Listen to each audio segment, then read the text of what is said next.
ദൈവ തിരുനാമത്തിന് മഹത്വം ഉണ്ടാകട്ടെ. തിരുവചനാഗ്നി ധ്യാനത്തിലേക്ക് ഏവർക്കും കർത്താവായ യേശുവിൻ്റെ നാമത്തിൽ സ്നേഹവന്ദനം.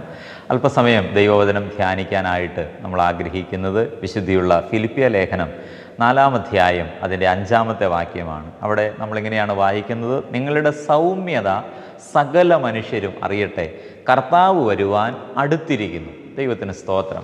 പ്രിയപ്പെട്ടവരെ, ദൈവവചനം നമ്മോട് ആവശ്യപ്പെടുന്ന ഒരു കാര്യം അപ്പോസ്തലനായ പൗലോസ് ഇങ്ങനെ പറയുന്നു: നിങ്ങളുടെ സൗമ്യത സകല മനുഷ്യരും അറിയട്ടെ എന്നാണ് പറയുന്നത്. ദൈവത്തിന് മഹത്വം. എന്തുകൊണ്ടാണ്? കർത്താവ് വരുവാൻ അടുത്തിരിക്കുന്നു. അതുകൊണ്ട് നിങ്ങളുടെ ഈ ആത്മീക സ്വഭാവം സകലരും അറിയണം എന്ന് വേദപുസ്തകം ആവശ്യപ്പെടുന്നു. നമുക്കറിയാം, നമ്മുടെ താഴ്മ എന്ന് പറയുന്ന ആ സ്വഭാവം, അത് എനിക്ക് താഴ്മയുണ്ടെന്ന് എനിക്ക് തോന്നിയാൽ പിന്നെ താഴ്മയില്ലെന്നാണ് ഭക്തന്മാർ പറയുന്നത്. എന്ന് പറഞ്ഞാൽ അത് വേറെ ആരും അറിയാൻ ആഗ്രഹിക്കാത്തൊരു കാര്യമാണ്, അത് എന്നിൽ തന്നെയുള്ളൊരു കാര്യം. എന്നാൽ സൗമ്യതയെക്കുറിച്ച് പഠിപ്പിക്കുമ്പോൾ ദൈവത്തിൻ്റെ വചനം പറയുന്നത് നിങ്ങളുടെ സൗമ്യത സകല മനുഷ്യരും അറിയട്ടെ. ദൈവത്തിന് സ്തോത്രം. പ്രിയപ്പെട്ടവരെ, വിശുദ്ധിയുള്ള മത്തായിയുടെ സുവിശേഷം 5-ാം അധ്യായം അതിൻ്റെ 5-ാം വാക്യത്തിൽ കർത്താവിൻ്റെ ഗിരിപ്രഭാഷണത്തിൻ്റെ മധ്യത്തിൽ യേശു ഇങ്ങനെ പറയുന്നുണ്ട്: സൗമ്യതയുള്ളവർ ഭാഗ്യവാന്മാർ, അവർ ഭൂമിയെ അവകാശമാക്കും. ദൈവത്തിന് സ്തോത്രം.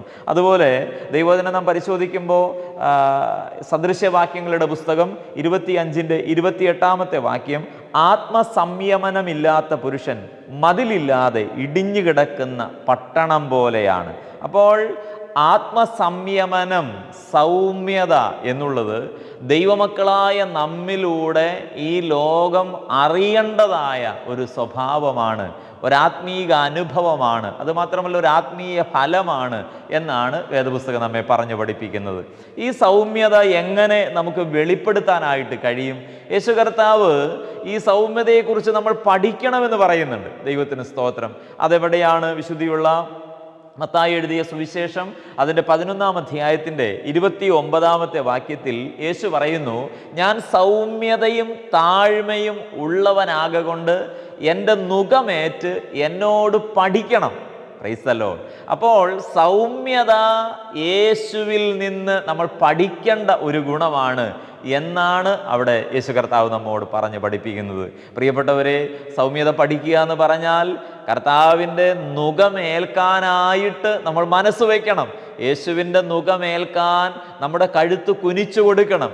നുകമെന്ന് പറഞ്ഞാൽ നമുക്കറിയാം, അത് ബന്ധനമാണ്, അത് നമ്മുടെ സ്വാതന്ത്ര്യത്തെ ഇല്ലായ്മയാക്കുന്ന ഒരു കാര്യമാണ് എന്നൊക്കെ നമുക്ക് തോന്നാം. എന്നാൽ യേശുവിൻ്റെ നുകം, അത് പ്രിയപ്പെട്ടവരെ, അത് അനുഗ്രഹമാണെന്ന് ഭക്തന്മാർ നമ്മോട് പറയുന്നു. യേശുവിൻ്റെ നുകമേറ്റ് യേശുവിനോട് കൂടെ നടന്ന് അവനിൽ നിന്ന് സൗമ്യത നമ്മൾ പഠിക്കണം. ദൈവത്തിന് സ്തോത്രം. നമുക്കറിയാം, നുകം വയ്ക്കുക എന്ന് പറഞ്ഞാൽ ഒരു കാളയുടെ മേൽ മാത്രമായിട്ടല്ല. നമുക്കറിയാം, 2 കാളയെ അതിനായിട്ട് ഉപയോഗിക്കുന്നു. അങ്ങനെയാണെങ്കിൽ ഞാൻ എൻ്റെ കഴുത്ത് കുനിച്ചു കൊടുക്കുമ്പോൾ എൻ്റെ അപ്പുറത്ത് ആരാണ് ആ നുകമേൽക്കുന്നത്? യേശു കർത്താവാണ്. അതുകൊണ്ടാണ് യേശു പറഞ്ഞത്, എൻ്റെ നുകമേറ്റ് എന്നിൽ നിന്ന് പഠിക്കണം. ദൈവത്തിന് മഹത്വം. സൗമ്യത നമ്മൾ കർത്താവിൽ നിന്ന് പഠിക്കണം. എന്നാൽ ഇവിടെ അപ്പോസ്തലൻ പറയുകയാണ്, നിങ്ങളുടെ സൗമ്യത സകല മനുഷ്യരും അറിയട്ടെ. അതെങ്ങനെയാണ് അറിയുന്നത്? ചില വാക്യങ്ങൾ നിങ്ങളുടെ ശ്രദ്ധയിൽ കൊണ്ടുവരാനായിട്ട് ഞാൻ കർത്താവിൽ ആഗ്രഹിക്കുന്നു. ഒന്നാമത്, വിശുദ്ധിയുള്ള സങ്കീർത്തനങ്ങളുടെ പുസ്തകം 37-ാം സങ്കീർത്തനത്തിൻ്റെ 1-7 വാക്യങ്ങൾ നമ്മൾ പരിശോധിക്കുമ്പോൾ അവിടെ സങ്കീർത്തനക്കാരൻ ഇങ്ങനെ പറയുന്നുണ്ട്: ദുഷ്പ്രവർത്തിക്കാരുടെ നിമിത്തം നിങ്ങൾ മുഷിയരുത്.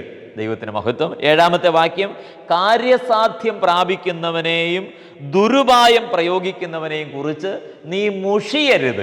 ദൈവത്തിന് മഹത്വം. അപ്പോൾ മുഷിയരുത്, ദുഷ്പ്രവർത്തിക്കാരുടെ നിമിത്തം മുഷിയരുത്.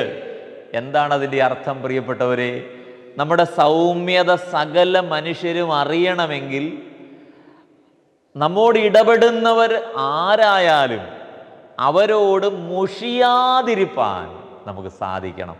എന്ന് പറഞ്ഞാൽ നമ്മുടെ മുഖം കറുത്തു പോകാതിരിക്കാൻ, എന്ന് പറഞ്ഞാൽ കോപത്തോടെ ഒരു മനുഷ്യനോട് അനിഷ്ടമായ നിലയിൽ സംസാരിക്കാൻ ഇടവരാതെ സൗമ്യത വെളിപ്പെടുത്തണമെന്ന് ദൈവത്തിൻ്റെ വചനം നമ്മോട് പറയുന്നു.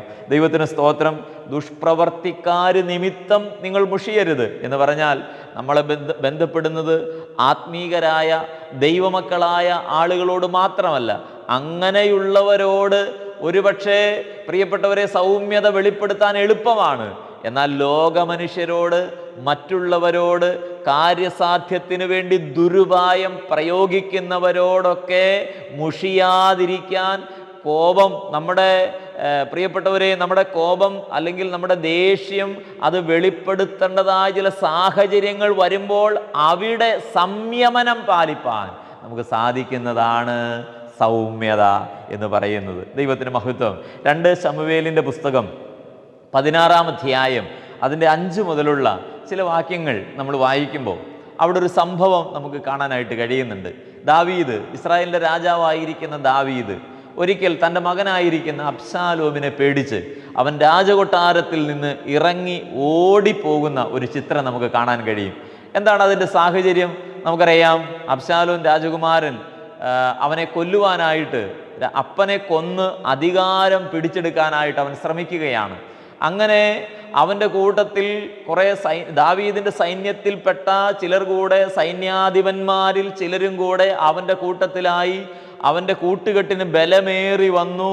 പ്രിയപ്പെട്ടവരെ, അങ്ങനെ അപ്പനോട് യുദ്ധം ചെയ്യാൻ, അപ്പനെ കൊന്ന് അധികാരം പിടിച്ചെടുക്കാനായിട്ട് ഈ മകൻ ഒരു സൈന്യവുമായി തനിക്കെതിരെ വരുന്നു എന്നറിഞ്ഞപ്പോൾ സ്വന്തം മകനെ പേടിച്ച് അപ്പൻ കൊട്ടാരത്തിൽ നിന്നിറങ്ങി ഓടുന്ന ഒരു ചിത്രം നമ്മൾ കാണുന്നുണ്ട്. 3-ാം സങ്കീർത്തനം ആ പശ്ചാത്തലത്തിൽ എഴുതപ്പെട്ട ഒരു സങ്കീർത്തനമാണ്. പ്രിയപ്പെട്ടവരെ, കെദ്രോൻ തോടും കടന്ന് ഒലിവുമലയുടെ കയറ്റം കയറി തലയിൽ മണ്ണ് വാരിയിട്ട് വളരെ വേദനയോടെ ഒരപ്പൻ തൻ്റെ മകനെ പേടിച്ചോടുന്ന ഒരു ചിത്രം. ദൈവത്തിന് മഹത്വം. അങ്ങനെ ഈ ദാവീദ് ആ മല കയറി പോകുമ്പോൾ പ്രിയപ്പെട്ടവരെ, ഒരു മനുഷ്യൻ, ശിമയി എന്ന് പറയുന്ന ഒരു മനുഷ്യൻ, ഒരു സാധാരണക്കാരനായ മനുഷ്യൻ തനിക്ക് എതിർപ്പെട്ട് ദാവീദിനെ കല്ലുവാരി എറിയുകയാണ്. പ്രിയപ്പെട്ടവരെ, നീജ നീജ എന്ന് വിളിച്ച് ദാവീദിനോട് വളരെ മോശമായി ഇടപെടുന്ന ഒരു സാഹചര്യം. ഒരു സാധാരണക്കാരനായ മനുഷ്യൻ, ഇസ്രായേലിൻ്റെ 2ാമത്തെ രാജാവായിരിക്കുന്ന ദൈവം തെരഞ്ഞെടുത്ത ഈ ദാവീദിനെ ഇങ്ങനെ പരിഹസിക്കുകയും നിന്ദിക്കുകയും ഒക്കെ ചെയ്യുമ്പോൾ പ്രിയപ്പെട്ടവരെ, ദാവീദിൻ്റെ കൂട്ടത്തിലുള്ളവർ, ഈ തൻ്റെ അപ്പുറത്തും ഇപ്പുറത്തും നിൽക്കുന്ന സൈന്യാധിപന്മാരിൽപ്പെട്ടവർ ദാവീദിനോട് പറയുന്നുണ്ട്, ആ ചത്ത നായെ പോലുള്ളവനെ, അവനെ അങ്ങ് വെട്ടിക്കളയട്ടെ എന്ന്. ദൈവത്തിന് മഹത്വം. ദാവീദ് അവിടെ പറയുന്ന മറുപടി, ദൈവത്തിന് സ്തോത്രം, നമ്മളെ ചിന്തിപ്പിക്കുന്നൊരു കാര്യമാണ്. എന്താണ് ദാവീദ് പറയുന്നത്? ഈ ശിമയി ഇങ്ങനെ പറയുന്നത് അവൻ്റെ സ്വന്തം ഇഷ്ടമല്ല, ദൈവം അനുവദിച്ചിട്ടാണ് അവൻ എന്നെ ശപിക്കുന്നത്. അവൻ എന്നെ ചീത്ത വിളിക്കുന്നെങ്കിൽ അത് ദൈവം അനുവദിച്ചിട്ടാണ്. അതുകൊണ്ട് സെരൂയയുടെ മക്കളെ, നിങ്ങൾ ആരും അവനെതിരെ ഒന്നും ചെയ്യണ്ട, അവൻ എറിയട്ടെ, അവൻ ചീത്ത വിളിക്കട്ടെ എന്ന് പറഞ്ഞ് അതെല്ലാം ദാവീദ് മനസ്സോടെ സ്വീകരിക്കുകയായിരുന്നു. പ്രിയപ്പെട്ടവരെ, നമ്മൾ മനസ്സിലാക്കേണ്ട ഒരു കാര്യം, ഈ ലോകത്തിൽ നമ്മെ പലരും മുഖത്തു നോക്കി ഒരുപക്ഷെ പരിഹസിച്ചെന്ന് വന്നേക്കാം, കല്ലുവാരി എറിഞ്ഞെന്ന് വന്നേക്കാം. ദൈവമക്കളായ നമ്മെ പഴിക്കുന്ന, ഉപദ്രവിക്കുന്ന, ദൂഷണനാമങ്ങൾ പറഞ്ഞ് പരിഹസിക്കുന്ന ഒരു തലമുറയുടെ നടുവിലാണ് നമ്മൾ. എന്നാൽ നമ്മൾ ഓർക്കണം, ദൈവത്തിന് സ്തോത്രം, നമുക്കെതിരെ ആരെന്ത് പറഞ്ഞാലും നമ്മൾ ദൈവമക്കളാണെങ്കിൽ, നമ്മൾ കർത്താവിനായിട്ട് വേർതിരിക്കപ്പെട്ടവരാണെങ്കിൽ തീർച്ചയായിട്ടും അത് ദൈവം അറിഞ്ഞിട്ടാണ്. അതുകൊണ്ട് അതിൻ്റെ നടുവിൽ നമ്മളെ പ്രകോപിതരാക്കുന്ന അങ്ങനെയുള്ള സാഹചര്യങ്ങളുടെ നടുവിൽ ശാന്തരായിട്ടിരിക്കാൻ, സൗമ്യത വെളിപ്പെടുത്താൻ പ്രിയപ്പെട്ടവരെ, കർത്താവിൻ്റെ സ്നേഹം നമ്മെ നിർബന്ധിക്കുകയാണ്. ദൈവത്തിന് സ്തോത്രം. ഞാൻ പറഞ്ഞു വന്നത്, പ്രിയപ്പെട്ടവരെ, ദാവീദ് തനിക്ക് തൻ്റെ കൂടെ ബലവാന്മാരായ ആളുകളുണ്ടെങ്കിലും ഒരു സാധാരണ മനുഷ്യൻ തന്നെ ചീത്ത വിളിക്കുമ്പോൾ, തന്നെ പരിഹസിക്കുമ്പോൾ, തന്നെ കല്ലുവാരി എറിയുമ്പോൾ അവനത് സഹിച്ചു, അവനത് സന്തോഷത്തോടെ ഏറ്റെടുത്തു. അവനെ ഉപദ്രവിക്കാൻ, അവനെ ഇല്ലായ്മ ചെയ്യാനല്ല ശ്രമിച്ചത്. ഇതിലൂടെ ദൈവം എന്നോടിടപെടുന്നു എന്നവൻ മനസ്സിലാക്കി. പ്രിയപ്പെട്ടവരെ, നമ്മൾ ദൈവമക്കളാണെങ്കിൽ നമ്മെ ഒരു വ്യക്തി പരിഹസിക്കുമ്പോൾ, നമ്മെ ഒരു വ്യക്തി വളരെ മോശമായി നമ്മോട് ഇടപെടുമ്പോൾ നമ്മൾ മനസ്സിലാക്കണം, അതിലൂടെ ദൈവത്തിനൊരു പദ്ധതിയുണ്ട്. നമ്മെ ചില കാര്യങ്ങൾ പഠിപ്പിക്കാനൊക്കെ ദൈവം ആഗ്രഹിക്കുന്നു. അത് നമ്മൾ മനസ്സിലാക്കിയാൽ നമുക്ക് അവിടെ സൗമ്യത വെളിപ്പെടുത്താനായിട്ട് സാധിക്കും. സൗമ്യതയ്ക്ക് നല്ല മാതൃക ദാവീദ് അല്ല. ദൈവത്തിന് സ്തോത്രം. ദാവീദ് മാതൃകയാണ്. എന്നാൽ അതിനേക്കാൾ നല്ല മാതൃക ആരാണ്? നമ്മുടെ കർത്താവായ യേശുവാണ്. അതാണ് യേശു പറഞ്ഞു, ഞാൻ സൗമ്യതയും താഴ്മയും ഉള്ളവനാകൊണ്ട് എൻ്റെ നുകമേറ്റ് എന്നോട് പഠിക്കണം. പ്രിയപ്പെട്ടവരെ, നമ്മുടെ കർത്താവ് യാതൊരു തെറ്റും ചെയ്യാത്തവൻ. താൻ ജീവിച്ചിരുന്ന സമൂഹത്തിൻ്റെ മധ്യത്തിൽ നിന്ന്, തൻ്റെ ചുറ്റുപാടുമുണ്ടായിരുന്ന സമൂഹത്തിൻ്റെ നടുവിൽ നിന്ന് നിങ്ങളിൽ ആരെന്നെ പാപത്തെക്കുറിച്ച് ബോധം വരുത്തുമെന്ന് ചോദിച്ച് ആ സമൂഹത്തെ വെല്ലുവിളിച്ച യേശു, ദൈവത്തിന് സ്തോത്രം. പ്രിയപ്പെട്ടവരെ, അവനിൽ എവിടെയാണ് നമ്മൾ സൗമ്യത കാണുന്നത്? ദൈവത്തിന് മഹത്വം. ഗെത്സമനായിൽ അവൻ പ്രാർത്ഥന കഴിഞ്ഞ് മുമ്പോട്ട് വരുമ്പോൾ അവനെ അറസ്റ്റ് ചെയ്യുന്നു, അവനെ വിസ്തരിക്കാനായിട്ട് കൊണ്ടുപോകുന്നു, പീലാത്തോസിന്റെ അരികിലേക്ക് കൊണ്ടുപോകുന്നു, മഹാപുരോഹിതന്റെ അരികിലേക്ക് കൊണ്ടുപോകുന്നു, മാറി മാറി അവനെ വിസ്തരിക്കുന്നു, പീലാത്തോസിന്റെ കൽത്തളത്തിൽ അവനെ അടിക്കുന്നു. പ്രിയപ്പെട്ടവരെ, മഹാപുരോഹിതന്റെ മുമ്പിൽ കൊണ്ടുവന്ന് അവനെ വിസ്തരിക്കുന്നു. അനേക കള്ളസാക്ഷികൾ യേശുവിനെതിരായി അനേക കള്ളസാക്ഷ്യങ്ങൾ നിരത്തുന്നു. മഹാപുരോഹിതൻ ചോദിക്കുന്നു, നിനക്കൊന്നും പറയാനില്ലേ? എന്നാൽ രോമം കത്തിരിക്കുന്നവരുടെ മുമ്പാകെ മിണ്ടാതിരിക്കുന്ന ഒരു കുഞ്ഞാടിനെ പോലെ യേശു മിണ്ടാതെ നിന്നുകൊടുത്തു. അതാണ് വചനം പഠിപ്പിക്കുന്നത്. പ്രിയപ്പെട്ടവരെ, അവന് കഴിയുമായിരുന്നില്ലേ, അവന് സാധിക്കുമായിരുന്നില്ലേ മറുപടി പറയാൻ? ദൈവത്തിന് മഹത്വം. പ്രിയപ്പെട്ടവരെ, യേശുവിൻ്റെ കണ്ണ് കെട്ടിയിട്ട് പടയാളികൾ അവൻ്റെ കരണത്ത് മാറി മാറി അടിച്ചിട്ട് അവനോട് ചോദിക്കുന്നുണ്ട്, ആരാണ് നിന്നെ തല്ലിയതെന്ന് പറ. ദൈവത്തിന് മഹത്വം. ദൈവമക്കളെ, നമ്മൾ ഓർക്കണം, ഈ സകല ചരാചരത്തെയും സൃഷ്ടിച്ച ഉണ്ടാകട്ടെ എന്ന് പറഞ്ഞ് ഈ പ്രപഞ്ചത്തെ വിളിച്ചു വരുത്തിയ സർവശക്തനായ സർവജ്ഞാനിയായ ദൈവം, അവനെ തല്ലുന്നവൻ ആരാണെന്ന് യേശുവിനറിയാം. അവനെക്കുറിച്ച് മാത്രമല്ല, അവൻ്റെ അപ്പനപ്പൂപ്പന്മാരുടെ ചരിത്രം പറയാൻ യേശുവിനറിയാം. എന്നാൽ അവൻ മിണ്ടാതെ നിന്നുകൊടുത്തു. ദൈവത്തിന് മഹത്വം. അവൻ്റെ സൗമ്യത. പ്രിയപ്പെട്ടവരെ, ദൈവത്തിന് സ്തോത്രം. പീലാത്തോസ് പറഞ്ഞു, നിന്നെ തൂക്കാൻ ഏൽപ്പിച്ചു, നിന്നെ ക്രൂശിലേറ്റാൻ ഏൽപ്പിച്ചു കൊടുക്കാനും വെറുതെ വിടാനും എല്ലാം എനിക്ക് അധികാരമുണ്ട്. പ്രിയപ്പെട്ടവരെ, യേശു പറഞ്ഞു, മേലിൽ നിന്നുള്ള അധികാരമല്ലാതെ നിനക്കെൻ്റെ മേലൊരധികാരവുമില്ല. അപ്പോൾ യേശു കർത്താവ് പറഞ്ഞൊരു കാര്യം, അവൻ സമ്മതിക്കുന്ന കാര്യം, സ്വർഗം അനുവദിച്ചിട്ടല്ലാതെ എന്നെ ഒന്നും ചെയ്യാൻ ആർക്കും കഴിയത്തില്ല. അതുകൊണ്ട് ഇതെല്ലാം അവൻ സന്തോഷത്തോടെ സഹിക്കുകയാണ്. പ്രിയപ്പെട്ടവരെ, ക്രൂശിലെ അപമാനം അവൻ സന്തോഷത്തോടെ സഹിക്കുകയാണ്. അവൻ ഉപദ്രവിക്കപ്പെട്ടത് അവൻ സന്തോഷത്തോടെ സഹിക്കുകയാണ്.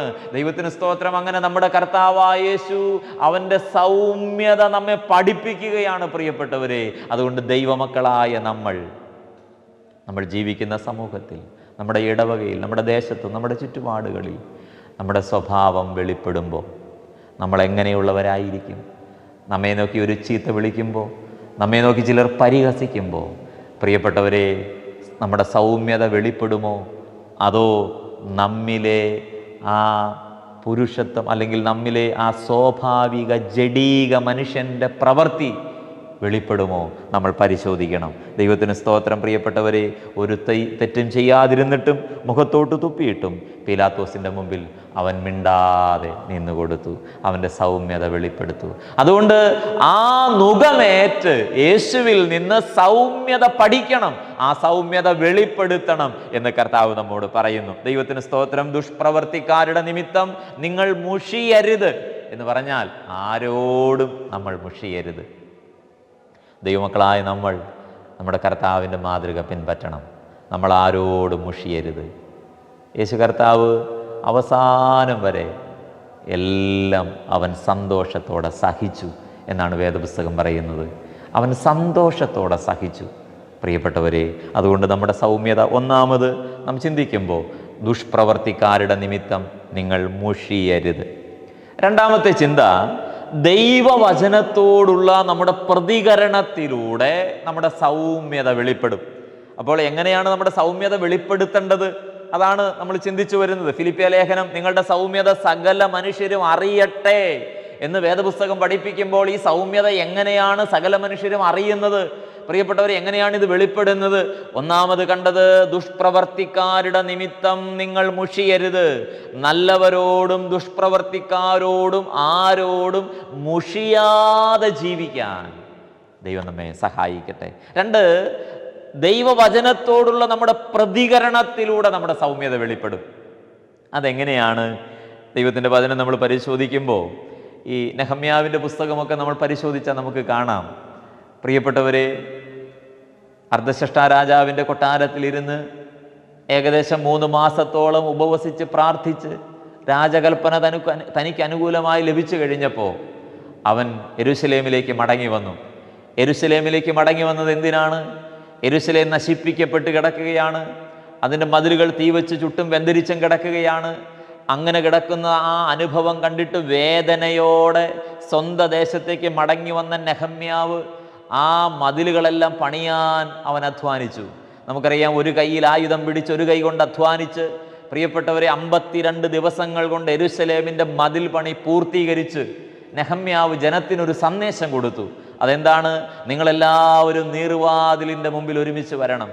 എന്തിനു വേണ്ടിയിട്ടാണ് അവരെ വിളിച്ചത്? നീർവാതിൽ അത് ദൈവവചനത്തെ സൂചിപ്പിക്കുന്ന വാതിലാണ്. പ്രിയപ്പെട്ടവരെ എല്ലാവരും കടന്നു വന്നു. പ്രിയപ്പെട്ടവരെ, നെഹമ്യാവ് അവിടെ ആലോചന കൊടുത്തു. ദൈവത്തിൻ്റെ ന്യായപ്രമാണ പുസ്തകം കൊണ്ടുവരണം. തുകൽ ചുരുളുകൾ പ്രിയപ്പെട്ടവരത് കൊണ്ടുവന്ന് വിടർത്തി വെച്ച് വായിക്കാൻ തുടങ്ങി. ദൈവത്തിൻ്റെ മഹത്വം നമ്മൾ കാണുന്നത്, ആ വാതിലിൻ്റെ മുമ്പിൽ ഇസ്രായേൽ ജനം ആബാലവൃദ്ധം സകലരും ആ വാതിലിൻ്റെ മുമ്പിൽ ഒരുമിച്ച് കൂടി. പ്രിയപ്പെട്ടവരെ, നെഹമ്യാവ് ന്യായപ്രമാണം വിടർത്തി വായിക്കാൻ തുടങ്ങി. എസ്രാ ശാസ്ത്രി എഴുന്നേറ്റ് വായിക്കാൻ തുടങ്ങി. പ്രിയപ്പെട്ടവരെ, ഈ ജനമെല്ലാം കൂടിയിരിക്കുമ്പോൾ അവരുടെ നടുവിൽ ദൈവവചന ന്യായപ്രമാണ പുസ്തകം വായിച്ചു കേൾപ്പിക്കുമ്പോൾ അവിടെ നടന്നൊരു സംഭവം ഇങ്ങനെയാണ്. ഈ ന്യായപ്രമാണം കേട്ട ജനങ്ങൾ അവരിരുന്ന് കുഞ്ഞുങ്ങളടക്കം ദൈവത്തോട് നിലവിളിക്കാൻ തുടങ്ങി. അവർ ഏങ്ങലടിച്ച് കരയാൻ തുടങ്ങി. കാരണം എന്താണ്? വർഷങ്ങളായിട്ട് അവർ ന്യായപ്രമാണം കേട്ടിട്ടില്ല. അരുത് അരുത്, ചെയ്യരുത് ചെയ്യരുതെന്ന് വേദപുസ്തകം പറയുന്ന, ന്യായപ്രമാണം പഠിപ്പിക്കുന്ന പലതും അവരുടെ ജീവിതത്തിൽ സംഭവിച്ചു പോയതോർത്ത് വചനം കേട്ട് എളിമപ്പെട്ട് നിലവിളിക്കുന്ന, അനുതപിച്ച് ദൈവത്തോട് സങ്കടപ്പെട്ട് കരയുന്ന ഒരു തലമുറ. പ്രിയപ്പെട്ടവരെ, ദൈവവചനത്തിൻ്റെ മുമ്പിൽ നമ്മുടെ സൗമ്യത വെളിപ്പെടണം. വചനത്തിൻ്റെ മുമ്പിൽ നമ്മൾ വിനയപ്പെടണം. വചനം നമ്മൾ ഏറ്റെടുക്കണം, അനുതപിക്കണം, പാപത്തെ ഓർത്ത് കരയണം. അങ്ങനെ നമ്മുടെ സൗമ്യത വെളിപ്പെടണം എന്ന് വേദപുസ്തകം നമ്മോട് പറയുന്നു. അപ്പോൾ രണ്ടാമത്തെ ചിന്ത ഞാൻ വേഗത്തിൽ ഇങ്ങനെ പറഞ്ഞ് അവസാനിപ്പിക്കട്ടെ. പ്രിയപ്പെട്ടവർ, നമ്മുടെ സൗമ്യത വെളിപ്പെടുന്നത് എങ്ങനെയാണ്? വചനത്തിൻ്റെ മുമ്പിൽ നമ്മുടെ പ്രതികരണം. വചനം കേട്ട് ഹൃദയം കല്ലായി പോകരുത്. വചനത്തോട് മറുതലിക്കരുത്. പ്രിയപ്പെട്ടവരെ, എന്നോടാണെന്ന് ദൈവവചനം സംസാരിക്കുന്നതെന്ന് ഏറ്റെടുത്ത് വിനയപ്പെടാനായിട്ട് നമുക്ക് സാധിക്കണം. അതിനായിട്ട് ദൈവം നമ്മെ സഹായിക്കട്ടെ. ദൈവനാമത്തിന് മഹത്വം ഉണ്ടാകട്ടെ. ദൈവമക്കളെ, നമ്മൾ ചിന്തിച്ചു വന്നത് ഫിലിപ്പിയ ലേഖനം അതിൻ്റെ 4-ാം അധ്യായത്തിൻ്റെ 5-ാമത്തെ വാക്യം. അപ്പോസ്തലൻ പറഞ്ഞ ചിന്ത ഇങ്ങനെയാണ്: നിങ്ങളുടെ സൗമ്യത സകല മനുഷ്യരും അറിയണം. ദൈവത്തിൻ്റെ മഹത്വം. നമ്മൾ ക്രിസ്തീയ സാക്ഷ്യം മറ്റുള്ളവരുടെ മുമ്പിൽ വെളിപ്പെടുത്തണം. പ്രിയപ്പെട്ടവരെ, യേശു കർത്താവിൻ്റെ ദിവ്യമായ സ്വഭാവങ്ങൾ നമ്മുടെ ജീവിതത്തിലൂടെ ഈ സമൂഹം അറിയണം. അത് യേശു നമ്മെക്കുറിച്ച് ആഗ്രഹിക്കുന്നൊരു കാര്യമാണ്. ദൈവത്തിന് മഹത്വം. ഒരു ഭക്തനായ മനുഷ്യൻ ഇങ്ങനെ പറഞ്ഞത് ഞാൻ ഓർക്കുകയാണ്. പ്രിയപ്പെട്ടവരെ, യേശു കർത്താവ് സ്വർഗത്തിൻ്റെ സകല മഹിമകളും വെടിഞ്ഞ് ഒരു ദാസനെ പോലെ താണിറങ്ങി വന്ന് അവൻ നമുക്ക് വേണ്ടി ക്രൂശിൽ മരിച്ചെങ്കിൽ, എനിക്ക് വേണ്ടി, എനിക്ക് പകരമായി അവൻ ക്രൂശിൽ മരിച്ചെങ്കിൽ, എനിക്ക് അവന് വേണ്ടി ചെയ്യാൻ കഴിയുന്ന ഏറ്റവും ചെറിയ കാര്യം എന്താണ്? അവനെ പോലെ ജീവിക്കാൻ ഞാൻ മനസ്സ് വയ്ക്കണം. യേശുവിന് പകരക്കാരായി ഈ ഭൂമിയിൽ ജീവിക്കാൻ ഞാൻ തയ്യാറാകണം. യേശുവിൻ്റെ ദിവ്യമായ സ്വഭാവങ്ങൾ എന്നിലൂടെ വെളിപ്പെടാൻ ഈ സമൂഹം അതറിയാൻ ഞാൻ മനസ്സ് വയ്ക്കണം. പ്രിയപ്പെട്ടവരെ, അതാണ് പൗലോസ് ആഗ്രഹിക്കുന്നത്. കർത്താവ് വരാൻ അടുത്തിരിക്കുന്നത് കൊണ്ട് നിങ്ങളുടെ സൗമ്യത സകല മനുഷ്യരും അറിയണം. പ്രിയപ്പെട്ടവരെ, അറിയാൻ എന്താണ് ചെയ്യേണ്ടത്? അല്ലെങ്കിൽ നമ്മുടെ സൗമ്യത എങ്ങനെയാണ് വെളിപ്പെടുത്തേണ്ടത്? ഒന്നാമത് കണ്ടത് ഇങ്ങനെയാണ്: ദുഷ്പ്രവർത്തിക്കാരുടെ നിമിത്തം നിങ്ങൾ മുഷിയരുത്. ദുഷ്പ്രവർത്തിക്കാരെന്ന് സങ്കീർത്തനക്കാരൻ പറഞ്ഞതെങ്കിലും ദൈവമക്കളെ, ആരോടും നമ്മൾ മുഷിയരുത്. ആരോടും നമ്മൾ മുഷിയരുത്. നമ്മൾ സകല മനുഷ്യരോടും സൗമ്യത വെളിപ്പെടുത്തുന്നവരായി, എളിമയുള്ളവരായി, വിനയമുള്ളവരായിട്ട് നമ്മൾ ജീവിക്കണം എന്ന് കർത്താവ് ആഗ്രഹിക്കുന്നു. രണ്ടാമത് കണ്ടത്, പ്രിയപ്പെട്ടവരെ, നമ്മൾ ദൈവവചനത്തോടുള്ള നമ്മുടെ പ്രതികരണത്തിലൂടെ നമ്മുടെ സൗമ്യത വെളിപ്പെടുത്തണം. മൂന്നാമത്തെ ചിന്ത, ഗലാത്യ ലേഖനം അതിൻ്റെ 6-ാം അധ്യായം 1-ാമത്തെ വാക്യം. അപ്പോസ്തലനായ പൗലോസ് നമ്മോട് പറയുന്നത് ഇങ്ങനെയാണ്: സഹോദരന്മാരെ, ഒരു മനുഷ്യൻ വല്ല തെറ്റിലും അകപ്പെട്ടു പോയെങ്കിൽ ആത്മീകരായ നിങ്ങൾ അങ്ങനെയുള്ളവനെ സൗമ്യതയുടെ ആത്മാവിൽ യഥാസ്ഥാനപ്പെടുത്തുവീൻ. നീയും പരീക്ഷയിൽ അകപ്പെടാതിരിപ്പാൻ സൂക്ഷിച്ചു കൊള്ളണം. ദൈവത്തിന് മഹത്വം. അപ്പോൾ അവിടെ പറയുന്ന ഒരു കാര്യം, പാപം ചെയ്ത ഒരു വിശ്വാസി എങ്ങനെ മറ്റുള്ള വിശ്വാസികളാൽ കൈകാര്യം ചെയ്യപ്പെടണം എന്ന് നമ്മെ പഠിപ്പിക്കുന്ന ഒരു വേദഭാഗമാണ്. ഞാൻ പറയട്ടെ, പാപം ചെയ്ത ഒരു വിശ്വാസി എന്ന് പറഞ്ഞാൽ നമ്മുടെ കൂട്ടത്തിൽ ആരാധനയ്ക്ക് വരുന്ന, കൂട്ടായ്മയ്ക്ക് വരുന്ന ഒരു വ്യക്തി ഒരു വീഴ്ചയിൽ പെട്ടുപോയാൽ, ഒരു പാപത്തിൽ വീണുപോയാൽ അവനോടുള്ള നമ്മുടെ പ്രതികരണം എങ്ങനെയായിരിക്കണം, അവനെ എങ്ങനെയാണ് നമ്മൾ കൈകാര്യം ചെയ്യേണ്ടത് എന്ന് പൗലോസ്, അപ്പോസ്തലനായ പൗലോസ് ഗലാത്യ ലേഖനത്തിലൂടെ പറയുകയാണ്. സഹോദരന്മാരെ, ഒരു മനുഷ്യൻ വല്ല തെറ്റിലും അകപ്പെട്ടു പോയെങ്കിൽ എന്ന് പറഞ്ഞാൽ, ദൈവമക്കളെ നമ്മൾ മനസ്സിലാക്കണം, സ്ഥിരമായി പാപം ചെയ്തുകൊണ്ടിരിക്കുന്ന ഒരാളെ കുറിച്ചല്ല അത് പറയുന്നത്. അപ്പോൾ ഒരു ദൈവപൈതലായിട്ട് ജീവിക്കുന്ന ഒരു മനുഷ്യൻ എപ്പോൾ വേണേലും നമുക്ക് വീഴ്ച സംഭവിക്കാം. അപ്പോൾ പൗലോസ് പറയുന്നത്, നിൽക്കുന്നു എന്ന് തോന്നുന്നവൻ വീഴാതിരിപ്പാൻ നോക്കിക്കൊള്ളട്ടെ. അപ്പോൾ നിൽക്കുന്നു എന്ന് തോന്നുന്ന ആർക്കും വീഴ്ച സംഭവിക്കാനുള്ള സാധ്യത നമ്മുടെ മുമ്പിലുണ്ട്. അതുകൊണ്ട് തന്നെ ഒരാൾക്കൊരു വീഴ്ച സംഭവിച്ചാൽ, പ്രിയപ്പെട്ടവരെ, അത് നമ്മളെങ്ങനെ കൈകാര്യം ചെയ്യണം? വല്ല തെറ്റിലും അകപ്പെട്ടു പോയാൽ ആത്മീകരായ നിങ്ങൾ അവനെ സൗമ്യതയുടെ ആത്മാവിൽ യഥാസ്ഥാനപ്പെടുത്തണം. ദൈവത്തിന് സ്തോത്രം. പ്രിയപ്പെട്ടവരെ, സൗമ്യതയുടെ ആത്മാവിൽ യഥാസ്ഥാനപ്പെടുത്തണം.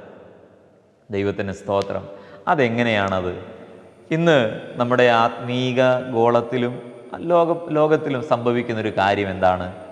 ഒരു മനുഷ്യനൊരു വീഴ്ച പറ്റിയാൽ, ഒരു തെറ്റ് പറ്റിയാൽ, പ്രിയപ്പെട്ടവരെ, നമുക്ക് നമ്മുടെ കയ്യിലുള്ള എല്ലാ മാധ്യമങ്ങളിലൂടെയും, ഫേസ്ബുക്കിലൂടെയും വാട്സാപ്പിലൂടെയെല്ലാം ഒരു വീഴ്ച പറ്റിയ ആളെ എത്രമാത്രം മോശമായി ചിത്രീകരിച്ച് മനുഷ്യരുടെ മുമ്പിൽ നിന്ദിക്കാമോ അത്രമാത്രം അങ്ങനെയുള്ള അവസരങ്ങളെ ഉപയോഗിക്കുന്ന ഒരു ലോകത്താണ് നമ്മൾ ജീവിക്കുന്നത്. ദൈവത്തിന് മഹത്വം.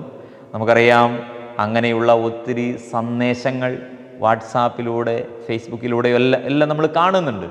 ഒരു വീഴ്ച പറ്റിയ ആളെ, ഒരു പാപത്തിൽ വീണുപോയ ഒരച്ഛനോ ഉപദേശിയോ പാസ്റ്ററോ ആരെങ്കിലുമൊക്കെ, പ്രിയപ്പെട്ടവരെ, അങ്ങനെയുള്ള ആരെയെങ്കിലും കിട്ടിയാൽ അവരെ ഇല്ലായ്മ ചെയ്യാൻ, പിന്നീട് ഒരിക്കലും അദ്ദേഹം ആ ആത്മീയ അനുഭവത്തിലേക്ക് മടങ്ങി വരാതെ വണ്ണം അവനെ നശിപ്പിച്ച് കളയാനുള്ള ചിന്തകളാണ് ഈ ലോകത്തിലെ മനുഷ്യനുള്ളത്.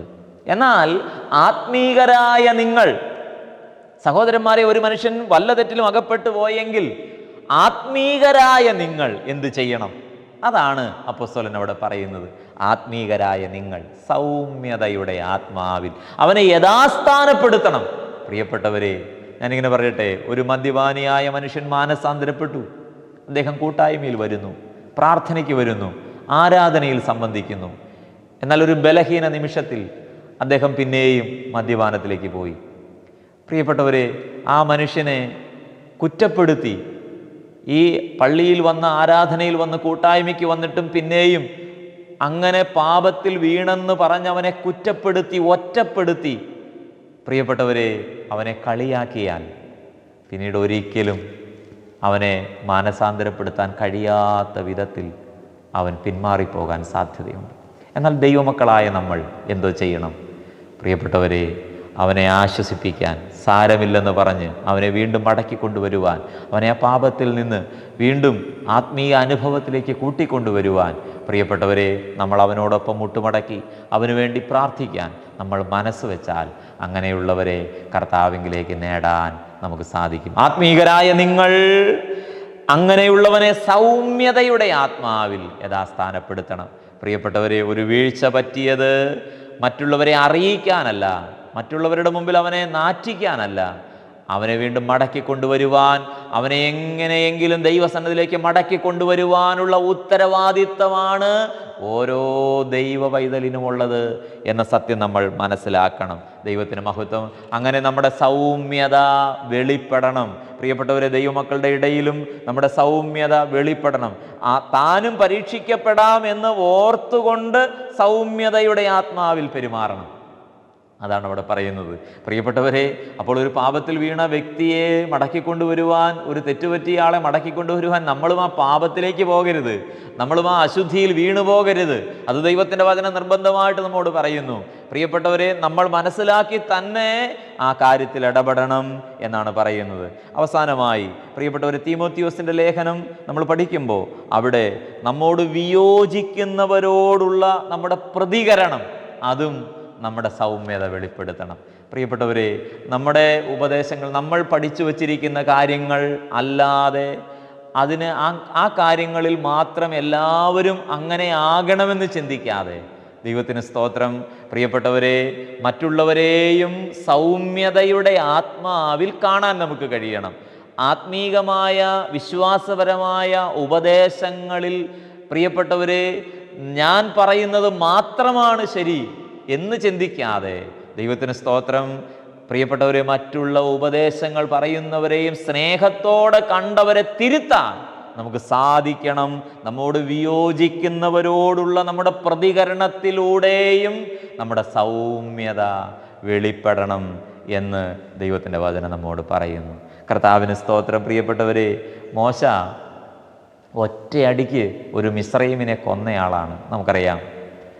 മോശയെക്കുറിച്ച് ദൈവം പറയുന്നത് എന്താണ്? ഭൂമിയിൽ ഏറ്റവും സൗമ്യനായ മനുഷ്യനെന്നാണ് മോശയെക്കുറിച്ച് പറയുന്നത്. പ്രിയപ്പെട്ടവരെ, ഒറ്റയടിക്ക് ഒരു മനുഷ്യനെ കൊന്ന് ആ മണലിൽ കുഴിച്ചിട്ട മോശയെക്കുറിച്ച് ദൈവം അങ്ങനെ പറയുന്നു. നമുക്കറിയാം, മോശ ഫറവോന്റെ കൊട്ടാരത്തിൽ നോടി, പ്രിയപ്പെട്ടവരെ, തമ്മൻ്റെ അമ്മായിയപ്പൻ്റെ ആടുകളെ മേച്ച് 40 വർഷത്തോളം ആ മരുഭൂമിയിൽ ദൈവം അവനെ സൗമ്യത പഠിപ്പിച്ചു. ദൈവത്തിന് സ്തോത്രം. പ്രിയപ്പെട്ടവരെ, പിന്നീട് നാം കാണുന്നത് അവനെ പോലെ സൗമ്യനായിട്ട് ആരെയും ഇല്ലെന്ന് ദൈവം സാക്ഷിക്കത്തക്ക വിധത്തിൽ അതിസൗമ്യനായിട്ടവൻ മാറി. ദൈവത്തിന് മഹത്വം. നമ്മെ കർത്താവ് ചിലത് പഠിപ്പിക്കാനായിട്ട് ആഗ്രഹിക്കുന്നു. എന്തിന്? അവൻ്റെ നുകമേറ്റ് അവനോട് പഠിച്ച് നമ്മൾ സൗമ്യതയുള്ളവരായിട്ട് മാറുവാൻ, യേശുവിൻ്റെ ദിവ്യ സ്വഭാവങ്ങൾക്ക് നമ്മൾ കൂട്ടാളികളായിട്ട് തീരുവാൻ. പ്രിയപ്പെട്ടവരെ, നമ്മൾ ആത്മീകരായ ആളുകളോട് മാത്രമല്ല, ലോകത്തിലെ മറ്റു മനുഷ്യരോടും സകല മനുഷ്യരോട് സമാധാനം ആചരിച്ച് സൗമ്യത വെളിപ്പെടുത്തുന്നവരും യേശുവിൻ്റെ ദിവ്യമായ സ്വഭാവങ്ങൾ വെളിപ്പെടുത്തുന്നവരും ആയിരിക്കണം എന്ന് അവിടെ കർത്താവിൻ്റെ വചനം നമ്മോട് പറയുന്നു. ദൈവത്തിന് സ്തോത്രം.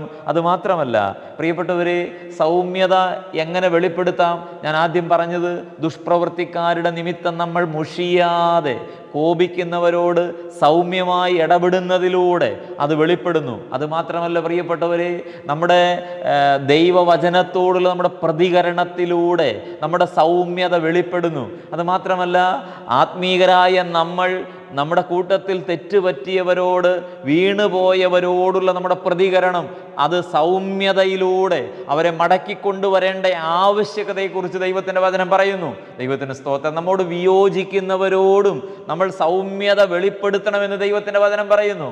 പ്രിയപ്പെട്ടവർ, ഇത് മാത്രമല്ല, നമ്മുടെ സാമ്പത്തികമായ ഇടപാടുകളിലും നമ്മൾ ദൈവമക്കളാണെങ്കിൽ നമ്മുടെ സൗമ്യത വെളിപ്പെടണം.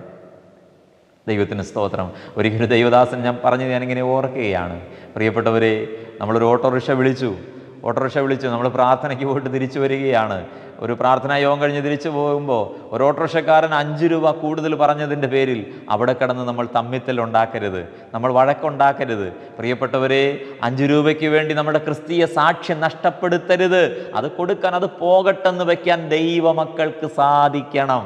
Praise the Lord. നമ്മുടെ സാമ്പത്തികമായ ഇടപാടുകളിലും നമ്മുടെ സൗമ്യത അറിയും, നമ്മുടെ സൗമ്യത വെളിപ്പെടും. പ്രിയപ്പെട്ടവരെ, നിസാരമായ ചില സാമ്പത്തിക കാര്യങ്ങളുടെ മേൽ നമ്മൾ വിട്ടുവീഴ്ച ചെയ്യാത്തവരായിട്ട് നമ്മെ ലോകം കാണരുത്. ദൈവത്തിന് സ്തോത്രം. പ്രിയപ്പെട്ടവരെ, നമ്മൾ മറ്റുള്ളവരെ പിടിച്ച് നിർബന്ധിച്ച് വാങ്ങുന്നവരായിട്ട് മാറരുത്. ചില നഷ്ടങ്ങൾ സാമ്പത്തിക മേഖലയിലും ദൈവമക്കളായ നമ്മൾ സഹിക്കണം. അതിലൂടെ നമ്മുടെ സൗമ്യത വെളിപ്പെടട്ടെ എന്നാണ് ദൈവത്തിൻ്റെ വചനം നമ്മോട് പറയുന്നത്.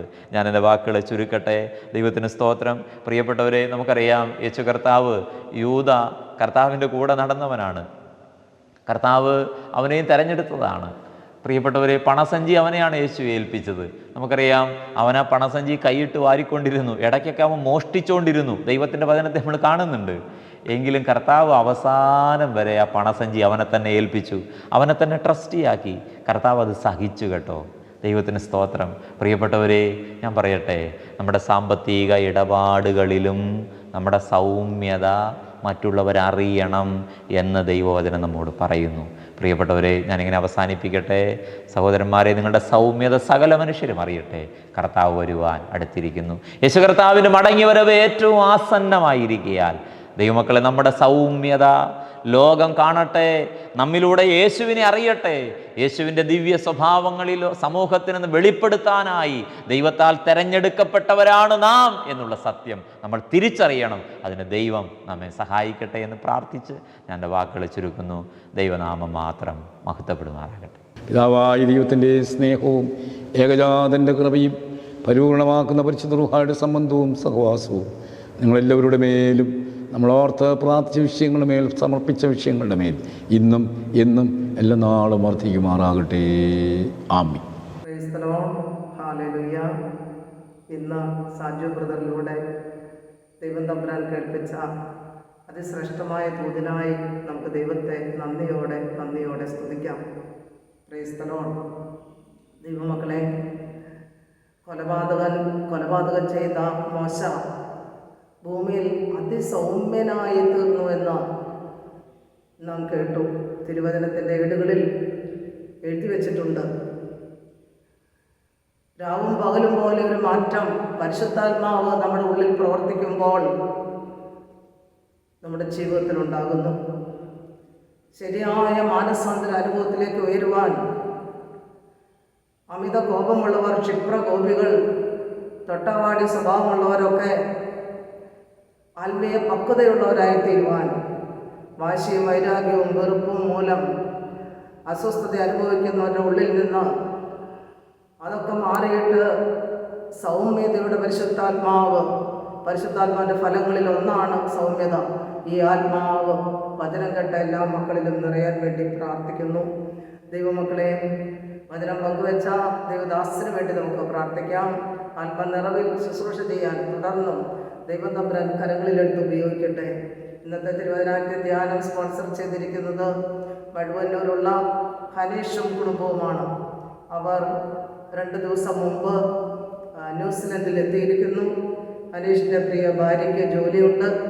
ഹനീഷിനും ജോലി ലഭിക്കാൻ വേണ്ടി നമുക്ക് പ്രാർത്ഥിക്കാം. മക്കൾ അവരോടൊപ്പമുണ്ട്. മക്കളുടെ വിദ്യാഭ്യാസമെല്ലാം സ്വർഗം ഏറ്റെടുത്ത് അനുഗ്രഹിക്കപ്പെട്ട മക്കളായി വളർന്നു വരാൻ, ദൈവമുള്ള മക്കളായി വളർന്നു വരാൻ നമുക്ക് ആ മക്കളെയും സമർപ്പിച്ച് പ്രാർത്ഥിക്കാം. ഹല്ലേലൂയ. ദൈവമക്കളെ, നമുക്ക് 19, 20, 21 തീയതികളിൽ കുടുംബ നവീകരണ ധ്യാനമാണ്.